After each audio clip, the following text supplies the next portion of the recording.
Ankleshwar overbridge પર પૂરપાટ bike પર યુવકે કાબુ ગુમાવતા ડિવાઈડર સાથે ભટકાઈ બાઇક રેલિંગ સાથે અડી ડિવાઈડર સાથે ભટકાતા યુવકનું ઘટના સ્થળે મોત નીપજ્યું હતું.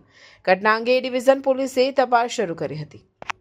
અંકલેશ્વરના સુરવાડી ઓવરબ્રિજ પર એક ગંભીર માર્ગ અકસ્માત સર્જાયો હતો. અંકલેશ્વર બોરભાઠા 23 વર્ષીય સંદીપ રાઠોડ ઘરેથી બાઇક લઈ સુરવાડી બ્રિજ તરફ નીકળ્યો હતો.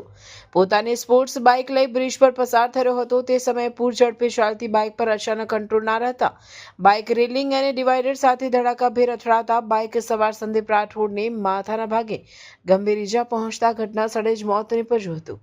બનાવની જાણ થતાં જ અંકલેશ્વર એ ડિવિઝન પોલીસ ઘટના સ્થળે પહોંચી હતી અને તપાસ હાથ ધરી હતી. પોલીસે અકસ્માત અંગે ગુનો નોંધી વધુ કાર્યવાહી શરૂ કરી છે.